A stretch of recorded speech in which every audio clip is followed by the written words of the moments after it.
이제 하나님께서 우리에게 주시는 말씀 찾아서 함께 말씀을 눈으로 보시고 또 입으로 함께 고백하는 시간, 그리고 말씀에 담겨져 있는 많은 그런 귀한 교훈 가운데 하나를 같이 나누는 시간 갖겠습니다.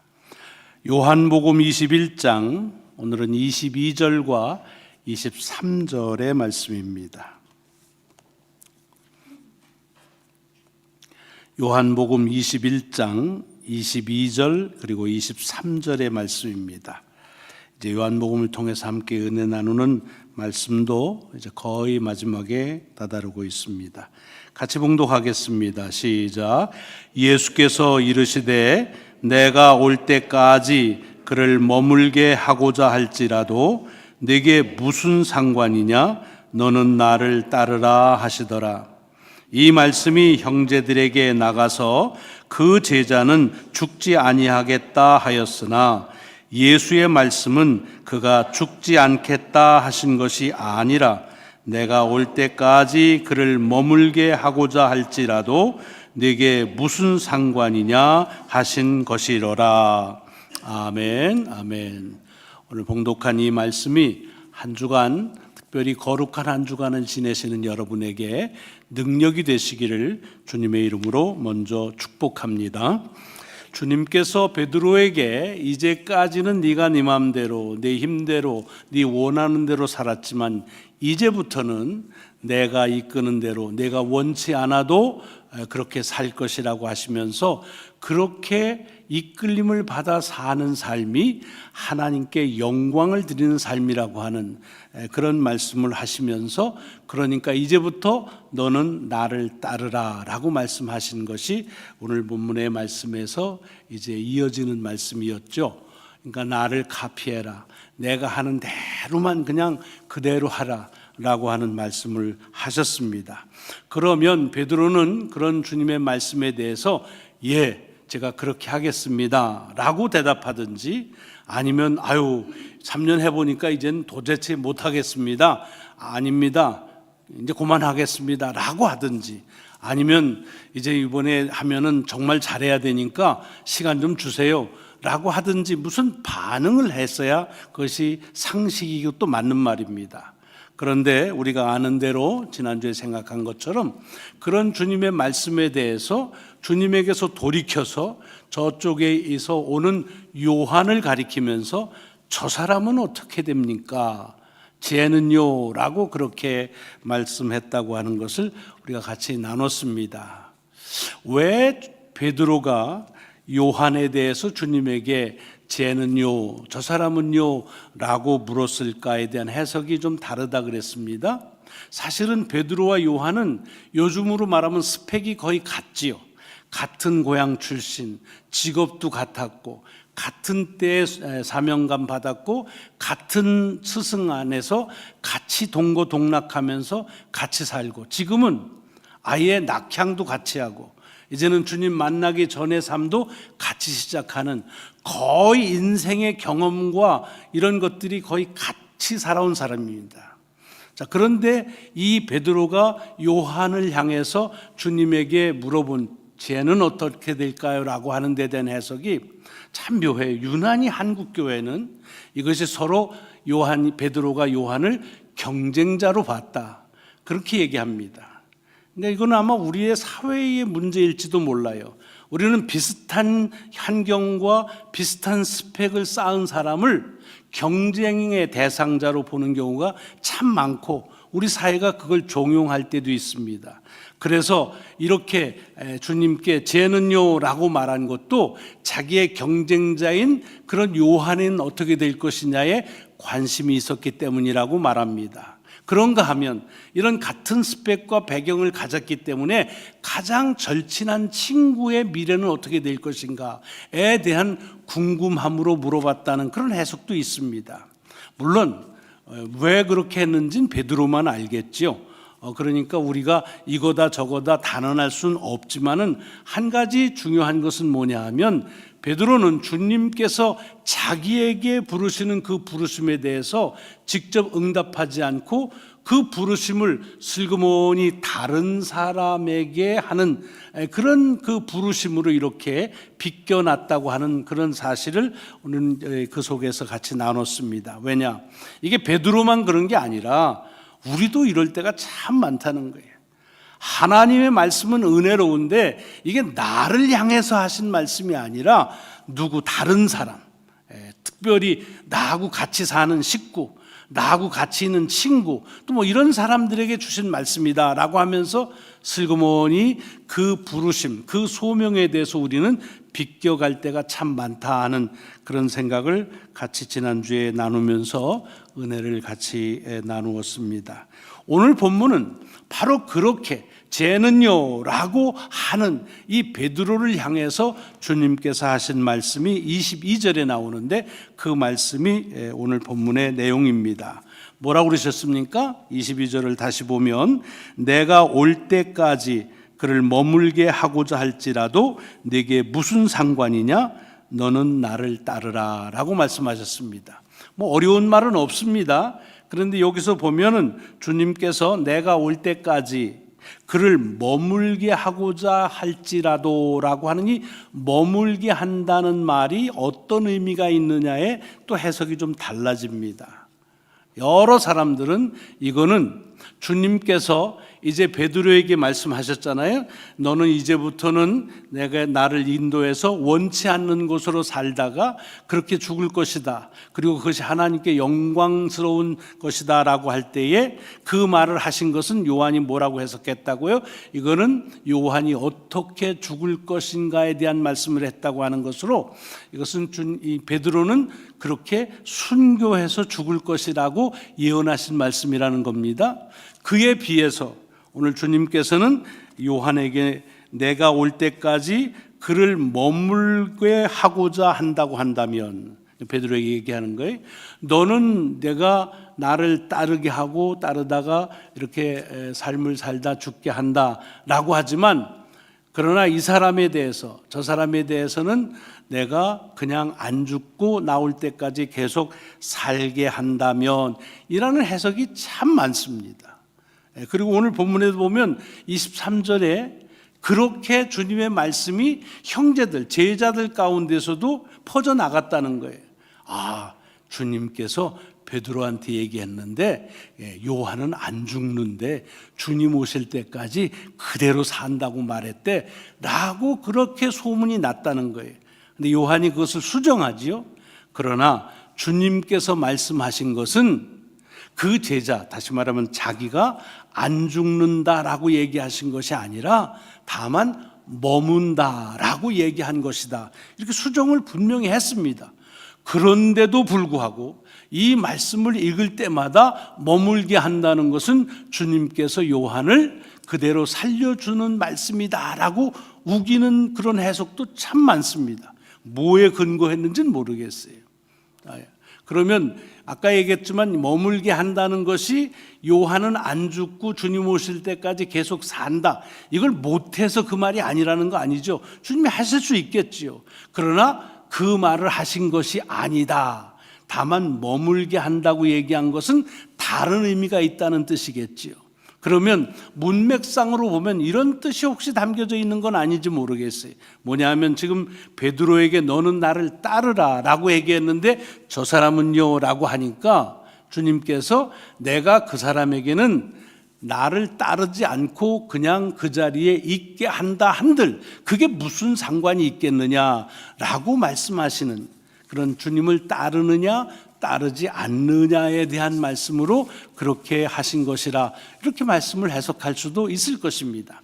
중요한 건 뭐냐면 여기 주님께서 저가 머물게 하겠다라고는 그 머문다는 뜻이 뭐냐를 파악하는 게 중요한 게 아니라 지금 주님의 의도는 뭐예요? 내가 그 사람에게 뭐라고 하든 어떻게 하든 그게 너한테 무슨 상관이 있냐?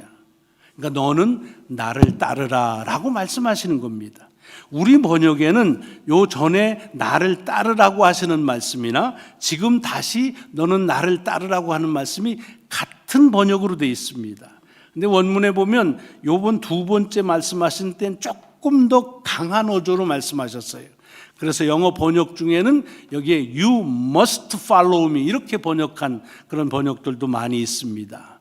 must, have to, 해야만 한다. 너는 나를 따라야만 한다. 나를 꼭 따라라 라고 하는 의미로 강조하셨다는 걸 볼 수가 있습니다.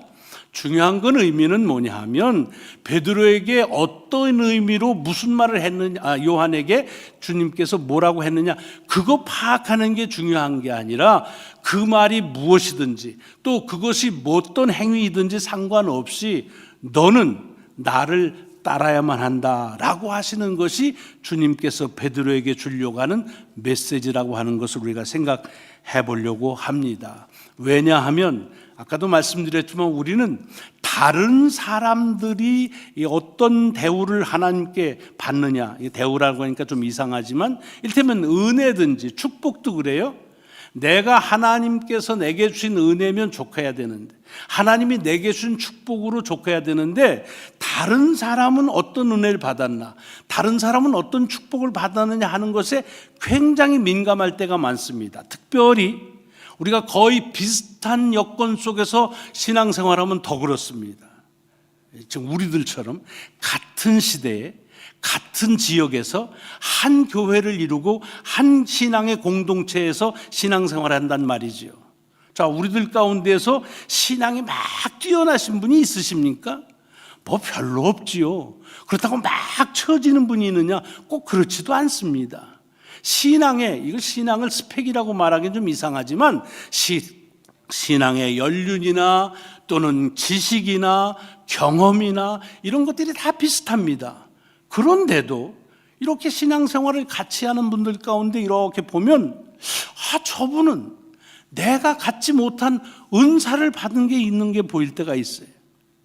뭐 은사는 또 그렇지더라도 가만히 보니까 나보다 별거 없는데 하나님의 축복을 나보다 더 받은 것 같아. 왜 저 사람은 하나님의 은혜를 더 받지? 이렇게 보여주면서 그게 속상할 때가 여러분은 안 계시겠지만 그런 경우가 참 많습니다.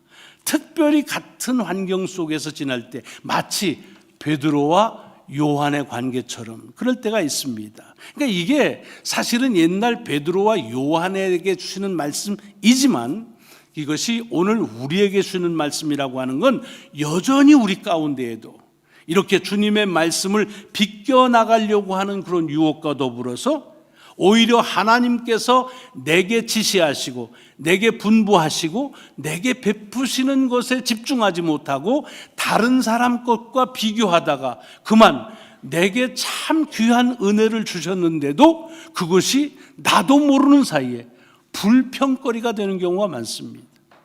내게 축복을 주셨는데도 다른 사람을 쳐다보다가 오히려 그것이 내게 불만이 된 적이 참 많이 있습니다. 그럼 반대로 다른 사람 보면서 내게 주신 은혜와 그 축복이 오히려 나를 신앙적으로 우월감에 빠지게 할 때도 꽤 많이 있습니다. 야, 이거 뭐 같은 교회 다닌다고 나를 그렇게 똑같이 보지 마라. 난 차원이 달라. 내가 받은 하나님의 은혜는 좀 다르니까 나하고 그렇게 비교하려고 하지 마라. 은연중에 그런 신앙적인 교만함에 빠질 경우도 덜어 있다는 것입니다. 제가 지난 한 주간 월요일부터 금요일까지 유카탄에 가서 그 지역에 있는 목회자들과 신학생들 함께 그 말씀을 같이 나누는 시간을 가졌습니다. 저 자신도 그렇지만 선교지에 갈 때 선교지에 가는 그런 선교 사역을 위해서 가는 이들이 마음에 다잡고 다잡아야 될 것이 있습니다. 그것이 뭐냐 하면 우리는 선교지에 가면 그 열악한 환경, 빈약한 여건들 때문에 마치 우리보다 그들이 불행하다고 생각하는 근거도 없는 판단을 할 때가 많습니다. 그래서 괜히 막 눈물을 흘리면서 불쌍하다고 그러고 또 불쌍한 것을 불쌍한 채로 존중하지도 않고 그냥 사진기 갖다 들이대고 막 찍으면서 무례하게 하는 경우가 참 많이 있습니다. 여러분 나중에 선교지 가면 그런 무례함은 범하시면 안 됩니다. 불쌍하다고 그렇게 선제하지 마십시오. 제가 시골 출신 아닙니까? 우리 읍내 사람들은 우리를 아주 불쌍하게 봤습니다. 그런데 우리는요, 우리 나름대로 행복하게 살았거든요. 너무 좋았거든요. 여러분, 환경과 여건을 가지고 객관적으로 행복을 판단할 수 있는 기준은 없습니다. 그것은 행복뿐이 아니에요. 누가 가장 잘 사느냐? 여러분, 그런 객관적인 기준이 있습니까? 없습니다. 같은 소유를 해도 누군가는 그것 때문에 해피하지만 누군가는 그것 때문에 불평하는 일을 비일하게 보는 것입니다. 이게 우리가 세상적으로 살아가는 삶의 태도에만 그런 게 아니라 우리의 신앙도 그렇습니다. 마치 신앙에 성숙한 신앙이 있는 것처럼, 믿음에 있어서 좋은 믿음이 있는 것처럼 생각합니다. 다시 말씀드리지만 믿음은요, 있으면 있고 없으면 없는 거지 더 좋은 믿음은 없습니다. 그래서 비유하신 게 뭐예요? 너희들에게 겨자씨만한 믿음이 있으면 된다는 거예요. 그거는 분량을 얘기하는 것이 아니라, 믿음에는 분량이 있는 것이 아니라 있느냐 없느냐 하는 것의 차이만 있을 뿐이라는데, 그것에도 성경에 아무런 근거도 없는데 마치 저 사람은 믿음이 좋다, 또는 나는 저보다 믿음이 좋다라고 하는 있지도 않은 객관적인 것을 판단하면서 그것으로 비교해서 스스로를 자학하거나 또는 스스로를 자만하는 경우가 아주 비일하게 있는 것을 우리 속에서 볼 수가 있기 때문에, 오늘 여기 베드로에게 하신 이 말씀, 내가 요한한테 어떻게 하든 무슨 말을 하든 또는 무슨 은사를 주든 그게 너하고 무슨 상관이냐? 너는 내가 한 말을 따르라. 내가 너를 부르신 곳에만 집중하라고 하는 말씀입니다. 물론 이거는 이제 주님을 따를 때에는 옆에 사람 전혀 신경 쓰지 말고, 그리고 그냥 주님하고의 관계만 오롯하게 집중하, 이런 말씀은 아닙니다. 그럼 신앙의 공동체가 필요 없지요. 함께 더불어서 살아가야 되는데, 여기서 주시려고 하는 포인트는 뭐냐 하면, 괜히 다른 사람들의 받은 바 은사와 은혜와 축복에 대해서 관심을 갖다가 정작 자기에게 주신 은사, 자기에게 주신 은혜와 축복을 경홀히 여기거나 무시하거나 또는 자만하거나, 그래서 집중하지 못하는 우를 범하지 말라고 하는 주님의 말씀을 오늘 본문 속에서 우리가 바라볼 수가 있다고 하는 얘기입니다. 여러분, 이것은 뭘 전제해야 되냐면, 주님은 우리보다 우리를 더 잘 아시기 때문에 우리 각자에게 우리에게 필요한 것들을 허락하신다고 하는 그런 믿음이 전제돼야 됩니다. 같은 시간에 같은 장소에서 같은 신앙의 고백을 한다고 해서 우리에게 주신 축복과 은혜가 동일할 수 없다는 것이고, 그럴 수도 없다는 이야기입니다. 모두가 하나님께서 우리에게 가장 적합한 대로, 베드로는 베드로에게, 요한은 요한에게, 우리는 우리에게 적합한 대로 은혜를 주시는 하나님의 전권적인 결정이라고 하는 사실을 믿어야만 우리가 그 은혜와 그 축복에서 감사하며 살아갈 수 있다고 하는 사실입니다.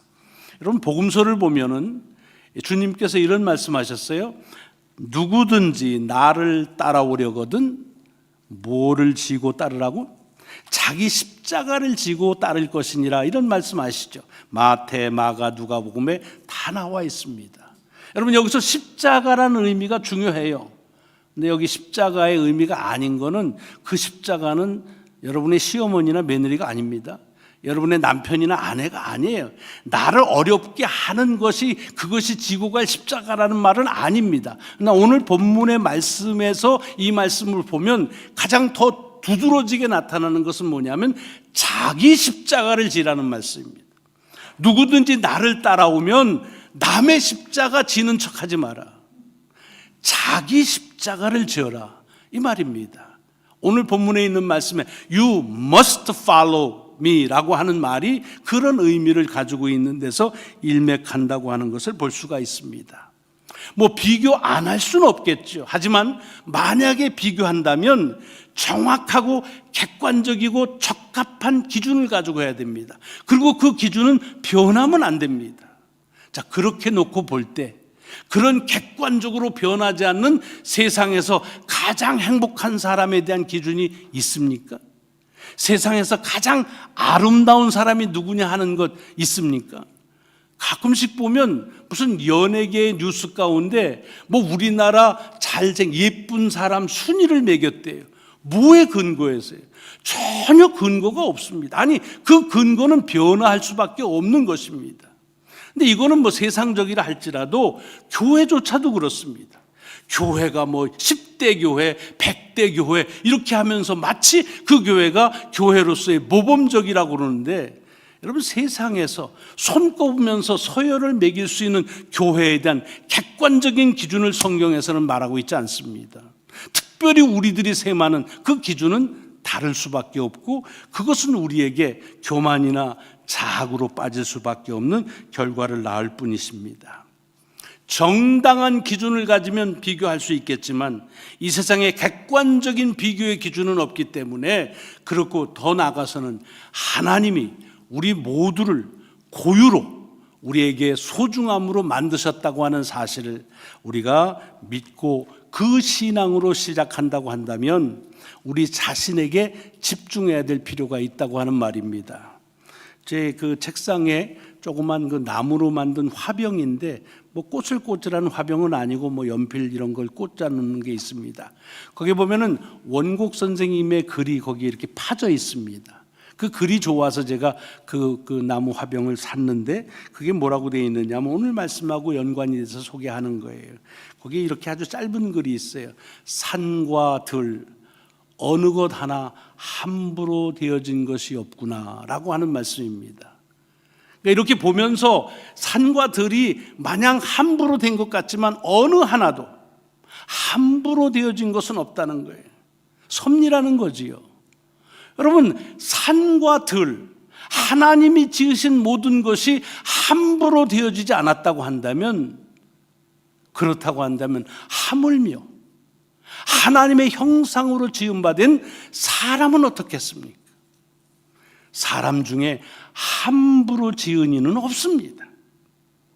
가끔씩 우리가 우리의 모습이나 형편이나 소유나 이런 것들을 가지고 남들을 함부로 대하거나 자기 자신을 함부로 대할 때가 많습니다. 나는 쓸모없는 존재다, 나는 왜 그러냐고 자학하는 것, 결코 그것은 겸손한 일이 아닙니다. 그것은 신앙적으로 말하면 하나님께서 지으신 그 신비로운 그 목적, 나를 향하신 목적을 믿지 못하는 불신앙이라고 볼 수가 있습니다.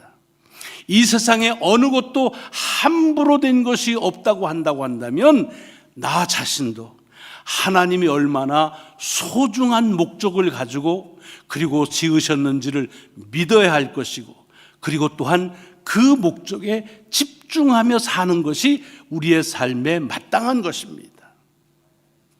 그것이 우리가 신앙적으로 삶을 바르게 살아가는 그런 삶입니다. 오늘 아침 우리에게 베드로를 통해서 주는 말씀입니다. 내가 올 때까지 그를 머물게 하고자 할지라도 내게 무슨 상관이냐? 너는 나를 따르라. 내가 다른 사람에게 다른 은사를 줬다고 그게 내게 무슨 상관이냐?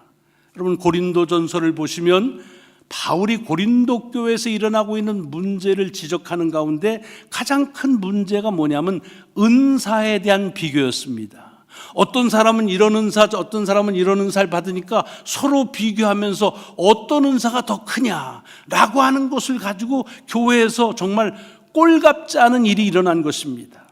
그때 단언적으로 말씀하십니다.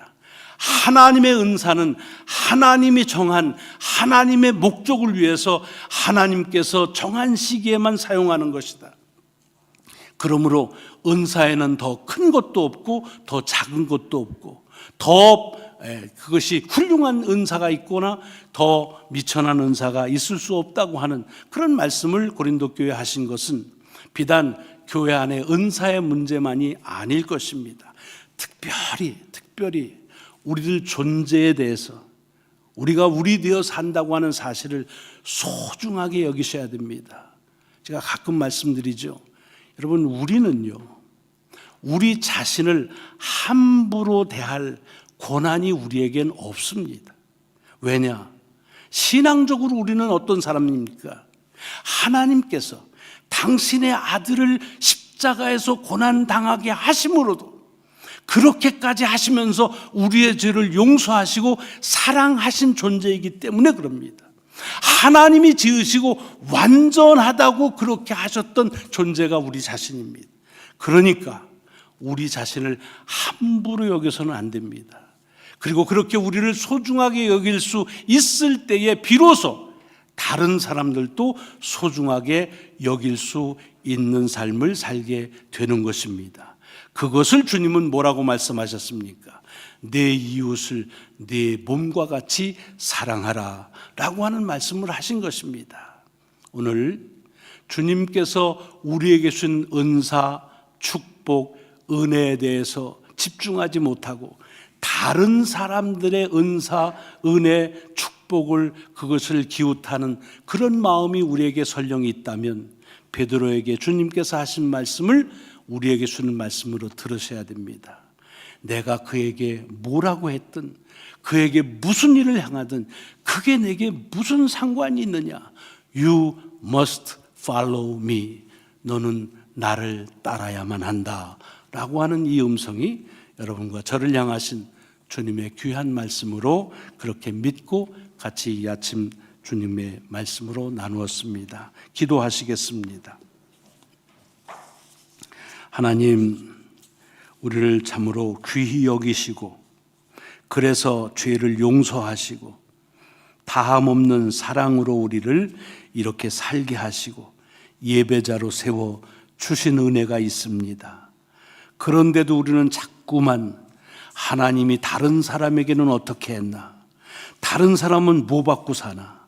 다른 사람은 뭘 가지고 사나? 다른 사람은 얼만큼 올라갔나? 이것 따지다가 그만 우리에게 주신 소중한 은혜와 소중한 축복을 잊어버리고 경홀히 여길 때가 많습니다. 아니면 그것 때문에 갖지 말아야 될 자만심에 빠지는 그런 유혹에 넘어질 때가 많습니다. 주님, 다시 한번 주의 음성을 듣습니다. 너는 내가 내게 준 것에 집중하라. 그리고 너는 나를 따르라고 하시는 이 음성이 오늘 저희에게 주는 말씀으로 받사오니 그리 살아갈 수 있도록 인도하여 주옵소서. 감사드리오며 우리 구주 예수 그리스도의 이름으로 기도드리옵나이다. 아멘. 아멘.